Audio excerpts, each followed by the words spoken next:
और शुक्रवार के दिन माता लक्ष्मी के लिए अग्नि में आहुति दीजिए।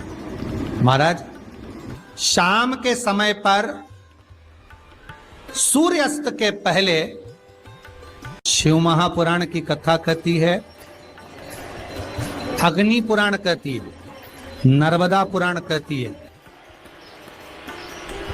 लिंग पुराण कहती है कि बेलपत्री के वृक्ष के नीचे तो नीचे वो भी जाने दो, यहां तक वर्णन किया शिव महापुराण में तो कि बेलपत्री का जो फल होता ना, बेल फल जो होता है, कहते हैं अगर किसी व्यक्ति के यहाँ लक्ष्मी की कमी होती है, संपदा की कमी होती है, जिसके यहाँ पैसा नहीं आता, धन नहीं आता, तो बेल का जो फल होता है, बेलपत्री का जो फल होता है, उस फल के गूदे को, बेलपत्री के फल का गुर्दा निकाल लो, सुखा लो, गाय के घी में उसको डुबो लो और शुक्रवार के दिन माता लक्ष्मी के लिए अग्नि में आहुति दीजिए। महाराज, शाम के समय पर सूर्यास्त के पहले ये जो आहुतियां हम बेले के गुर्दे के फल की गाय के घी में डुबोकर माता लक्ष्मी और भगवान विष्णु के नाम से देते हैं, महाराज 2 या 3 शुक्रवार करोगे, लक्ष्मी की कभी कमी नहीं आती, संपदा बढ़ती है। एक प्रयोग और कर देखना, कभी अगर मौका मिले आपको तो प्रयोग कर देखिए। लिंग पुराण के अंदर लिखा हुआ है, शिव पुराण में, लिंग पुराण में और स्कंद पुराण में कहा गया है कि अगर किसी ने बेले के फल का अगर थोड़ा सा भी गुर्दा पाया है, बेले के फल को खाया हो या बेल का रस पिया हो या बेल के फल का जूस पिया हो, अगर वो व्यक्ति का अनायास किसी कारणवश प्राण भी छूट गए हो, तो शिव महापुराण की कथा कहती है कि 27 दिन तक वो बेल के फल का रस उसके नस नस में रहता है, तो उस व्यक्ति को यम नहीं छूते, वो कैलाश पर निवास करता है। मर भी जाता है तो अधोगति में नहीं पड़ता, नरक नहीं भोगता, वो बैकुंठ पद का कामी हो, बैकुंठ का निवासी।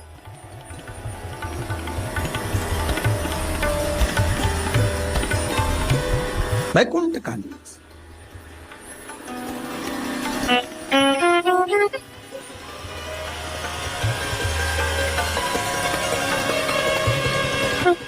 ये जो शिव जी को चढ़ती बेलपत्री हुई, शमी पत्र हुआ, मदार का पुष्प, आंकड़े का जो पुष्प हुआ, ये सब साधारण नहीं है। साथ शंकर का एक एक गुण तत्व ग्रहण करने वाले, शंकर का अनुमोदन करने वाले, शिव को एक एक वस्तु जो चढ़ने वाली साधारण नहीं।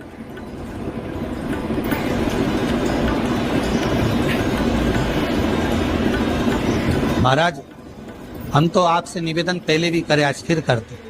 मान लो आपको ऐसा लगता है कि घर में बीमारियां ज्यादा घेर रही है, तो एक बेल का टुकड़ा, बेले का फल का एक टुकड़ा अपने ही घर में कहीं पर भी कटोरी में रख दीजिए, शिव का स्मरण,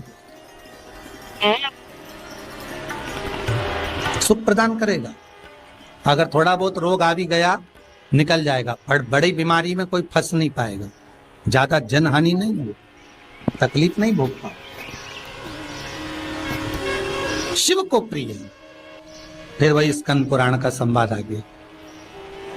बेलपत्री के वृक्ष की जो जड़ होती है, उस जड़ के अंदर 33 कोटि देवताओं का निवास होता है। 68 करोड़ तीर्थ बेलपत्री के पेड़ के नीचे रहते हैं। 68 करोड़ तीर्थ मात्र बेलपत्री की छांव में, बेलपत्री के नीचे विराजमान होते हैं। अगर आपके मन में कभी कभी भाव उत्पन्न हो जाए ना कि मेरे को कहीं तीर्थ करने जाना है और अभी मौका नहीं मिल रहा, तीर्थ जाने का, अभी तो लॉकडाउन चल रहा है और अभी सब दूर बीमारी फैली हुई है, कहीं नहीं जा सकते, तो जब लॉकडाउन हट जाए, बीमारी समाप्त हो जाए और तीर्थ जाने का मन करे, तो किसी बेलपत्री के पेड़ के नीचे 5 मिनट जाकर बैठ जाए।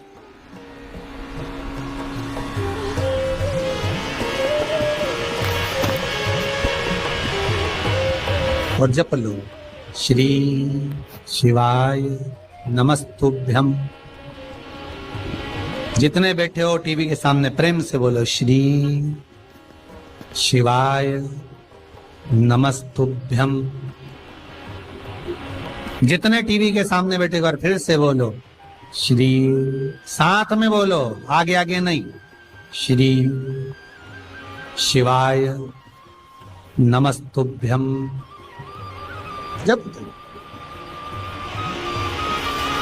जब तुम्हारा मन करे मुझे चारों धाम जाना है, जब तुम्हारा मन करे कि मुझे काशी जाना है, जब तुम्हारा मन करे मुझे उज्जैनी जाना है, जब तुम्हारा मन करे कि मुझे ओमकारेश्वर, मुझे सोमनाथ जाना है, भीमाशंकर, बैद्यनाथ, मल्लिकार्जुन जाना है, केदारेश्वर जाना है, बस नागेश्वर जाना है, थोड़ी देर के लिए बेलपत्री के पेड़ के नीचे जाकर भी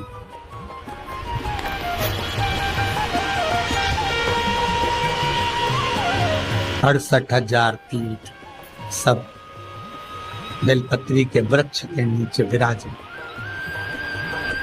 जहां पर देवराज के प्राण छूटे वहां बेलपत्री का पौधा है, बेलपत्री का वृक्ष है। हिंदू धर्म में आज भी रीति है, मरने वाले व्यक्ति, अब तो ये कोरोना महामारी में ना गाड़ी में भरे ने लेकर चले गए और जला दिया, पर पहले जो नियम था शास्त्रार्थ के अनुसार, जब कोई व्यक्ति मरता था उसको कंधे पर लेकर जाते थे, तो ले जाने के बाद में बीच राह में एक स्थान ऐसा आता था जहां पर अर्थी को उतारते थे। विश्राम स्थल पर उस अर्थी को उतारा जाता था, और वो केवल विश्राम स्थल ऐसे नहीं होता था, वहां पर बेलपत्री का पौधा होता था, पेड़ होता था। उस बेलपत्री के वृक्ष की छांव उस मुर्दे पर भी पड़ जाती थी तो उसको यम की कैद नहीं भोगना पड़े, उसको यम की कैद, यम की तृण नहीं भोगना पड़े।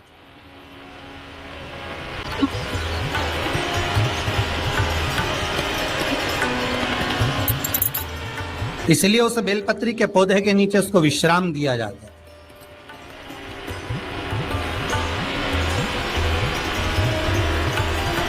बेलपत्री के पौधे के नीचे उसको विश्रामता दी जाती है।